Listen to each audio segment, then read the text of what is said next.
Hello guys, balik lagi di channel True Story. Sebelum masuk ke videonya, jangan lupa like jika kalian suka dengan konten seperti ini. Jika sudah, yuk kita ke videonya. Cerita ini saya kasih judul 3 Pacarku yang Brengsek. Sebelumnya maaf, saya tidak akan menyebutkan nama di sini dan saya menulis ini karena ingin mendapat dukungan, bukan untuk membuat saya semakin down atau dihujat. Saya sudah nggak kuat nyimpen sendirian, saya hanya mau minta saran dan meyakinkan diri saya sendiri. Jadi saya sekarang berumur 18 tahun, baru lulus sekolah. Saya mempunyai 3 mantan yang brengsek. Pertama, saya pacaran saat SMP, kelas 1, dengan lelaki random yang udah lebih tua, kurang lebih 5 tahun dari saya. Dia nggak sekolah. Awal ketemu ya biasa aja. Sampai waktu siang-siang dia berani mencium bibir saya di tempat yang sepi, lalu menjamah ke dalam baju saya dan celana saya. Saya kaget dan gak nyangka, karena itu pertama kalinya buat saya. Dan memang sih itu enak, jadi saya gak mengelak. Cukup 1 kali saja seperti itu. Dia pernah juga meminta saya untuk pap dada, tapi saya menolak karena takut disebar. Dan hubungan kami berakhir saat dilabrak sama kakak saya. Wak-wak, ya cuma 1 bulan saja. Kedua, waktu saya kelas 2 SMP, mantan saya yang ini termasuk eksis di dunia maya. Ya, kelihatan dia friendly dan baik, seperti kebanyakan cowok gombal-gombal manja. Dan saya terperangkap. Awalnya ya seperti biasa, lama-lama mulai kelihatan deh. Dia ngajak saya main ke rumahnya, saya berangkat naik motor sendiri. Saat sampai rumah dia, motor saya dimasukkan ke dalam. Nggak pakai lama, dia langsung mulai mencium bibir saya. Awalnya saya menolak, tapi ya nggak tahu deh. Terus nggak cukup sampai situ. Pertemuan selanjutnya, ia mulai berani membuka seragam saya, lalu meremas buah dada saya. Pertemuan pertama dan kedua, di rumahnya tidak ada siapa dua ya. Setelah pertemuan ketiga, baru ketemu dengan mamanya. Beliau jutek parah guys, saya diajak ke kamarnya, dan itu nggak dilarang. Mungkin sudah biasa kali ya, dan dia sudah mulai berani, lebih dari sebelumnya, sudah membuka celana saya dan meminta saya untuk memainkan kelaminnya. Ya, saya bodoh sekali. Kami pun sering CS ataupun vises. Singkatnya, hubungan kami berakhir karena ia menuduh saya selingkuh, padahal mah enggak. Tapi saya ngerasa takut juga ngelanjutinnya. Ya udahlah saya terima. Kurang lebih sama dia 6 bulan. Selanjutnya, saya berharap ini yang terakhir untuk cowok brengsek yang ada di hidup saya. Setelah berpacaran dengan mantan sebelum-sebelumnya, saya nggak berani membuka hati saya SMP kelas 2 SMA, sampai suatu hari ada seorang laki-laki yang seangkatan dengan saya, namun beda sekolah, yang mendekati saya, dan dinding itu pun roboh begitu saja. Karena alasan saya berpacaran dengannya, masak sih udah SMA, tapi nggak ada kenangan pacaran sama cowok. Akhirnya saya terima. Awalnya baik-baik saja, nggak pernah macam-macam. Sampai 2 bulanan, tapi itu berubah saat dia membuka FB saya dan baca pesan saya dengan mantan sebelumnya, yang ada kata 2 menyinggung tentang CS. Kita berantem hebat. Namun di ujung ternyata dia cuma mau merasakan dengan saya. Yah, saya yang terlanjur sayang mau melakukannya. Dia nanya dengan saya sudah ngapain saja. Saya bilang hanya sebatas ciuman, dan dia iri sama mantan saya. Ia ingin lebih dari itu. Untung saya bilangnya kayak gitu. Coba kalau saya bilang jujur, wah, dia maunya minta perawan saya kali ya. Singkatnya kita sering melakukan seperti itu. Lebih parahnya dia pernah menempel alatnya ke saya DLM keadaan telanjang. Namun saya selalu menolak dan dia cuman ketawa cengengesan. Ini dilakukan di rumah saya.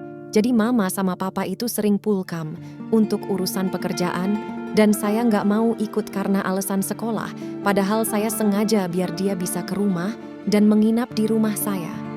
Kita sering banget melakukannya, kalau misalkan gak bisa ke rumah, kita melakukan di kebon gitu. Ya cuma sebatas culiin dia doang, keluar ya pulang. Terus kita juga sering visis, sering banget. Dan saya sering diselingkuhi, dia sering chat-an sama cewek, dan beberapa kali udah mutusin saya, tapi saya bertahan karena mengingat apa yang saya udah lakuin bersamanya. Karena saya merasa diri saya udah kotor, gak mungkin ada cowok yang mau nerima kekurangan saya, kecuali cowok itu mau make saya juga. Akhirnya kami putus bulan Januari kemarin. Dia memutuskan saya karena hubungan kita udah gak sehat, terus dia juga bosen, dia memakai alasan mau fokus BTW. Saya udah setahunan lebih sama dia, dan saya mengiyakan keputusan itu.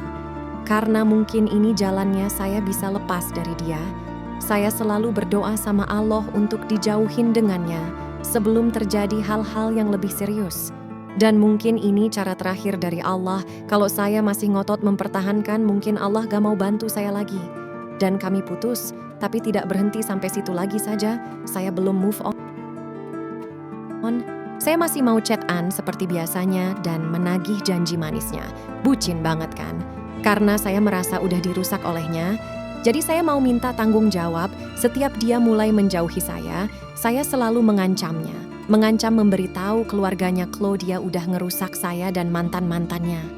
Awalnya dia takut, namun lama-kelamaan dia merasa itu hanya ancaman biasa. Dan memang iya, sampai sekarang saya gak pernah memberitahu keluarganya karena dampak buruk juga ke saya. Kami masih seperti biasa, ketemu, makan, chat-an. Tapi tidak sebebas saat pacaran. Dia mulai menjaga jarak, dia menganggap mau chat-an. Atau ketemu ya sebagai teman. Tapi teman minta jatah, hahaha. Saat dia minta jatah ya saya kasih karena saking gak mau ditinggalin. Dan saya merasa menang karena dia masih butuh saya. Dia ini bukan memanfaatkan badan saya saja, tapi memanfaatkan uang dan tenaga saya.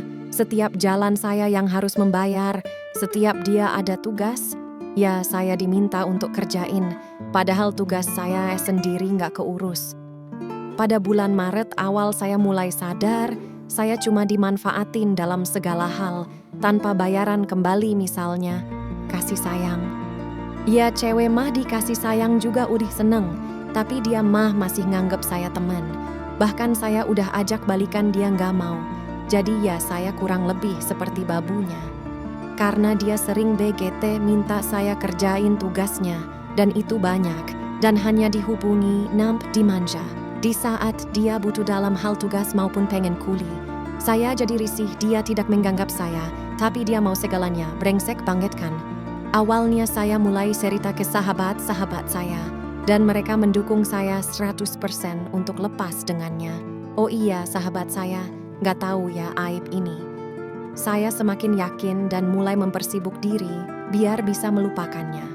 Setiap dia chat saya gak saya anggap, saya diemin, atau balas sesingkat mungkin. Saya pun mulai chat-an sama kowok dan membuka diri untuk kenalan tapi hanya sekedar untuk chat. Dan ternyata banyak yang chat saya, semakin mantaplah saya melupakan dia.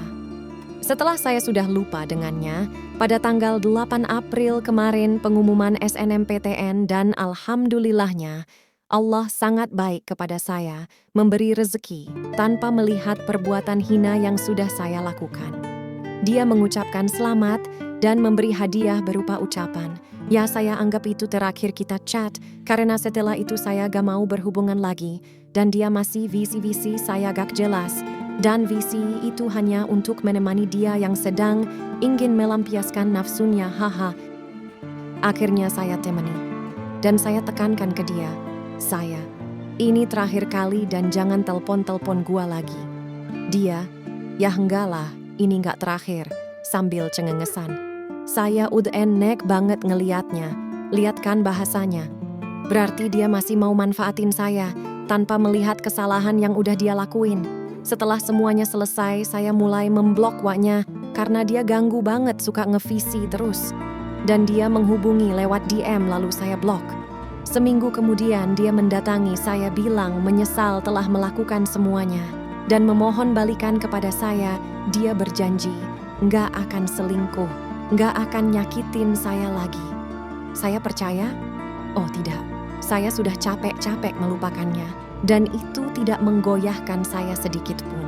Karena saya sudah tahu busuknya dia, saya tahu dia memohon seperti itu karena menyadarin bahwa tidak ada perempuan YJ bisa memenuhi hasratnya. Berhari-hari dan berminggu-minggu, dia mengganggu saya, memohon-mohon, membuat janji, dan lain sebagainya.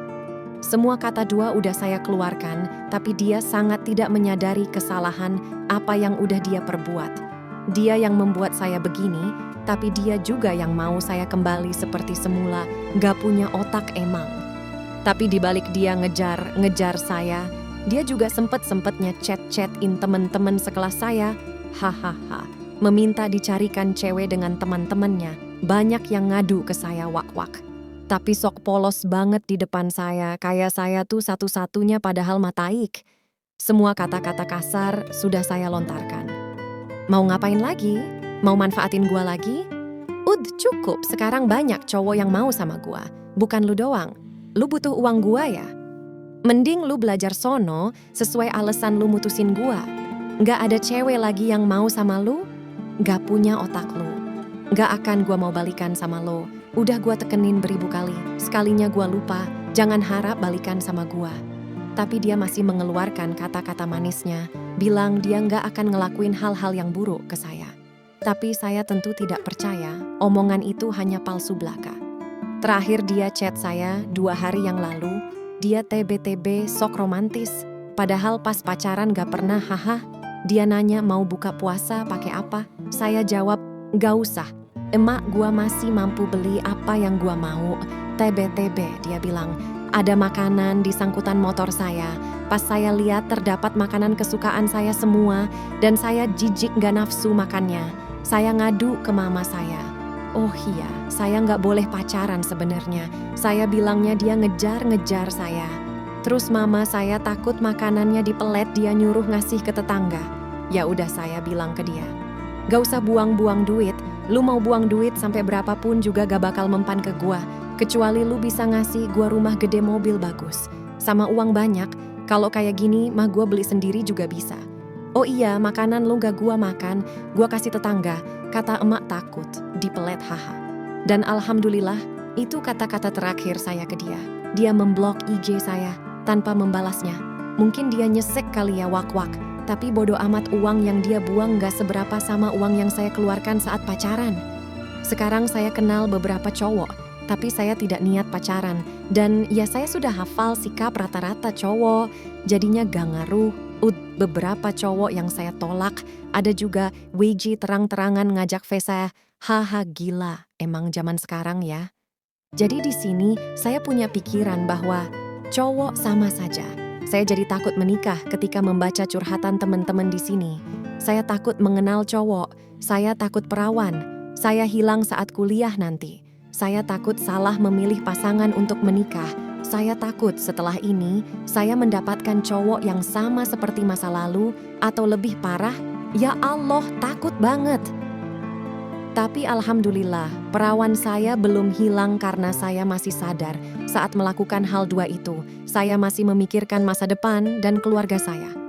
Tapi saya takut karena saya sudah menganggap hal-hal yang udah saya lakukan itu menjadi sepele dan terjerumus ke pergaulan bebas.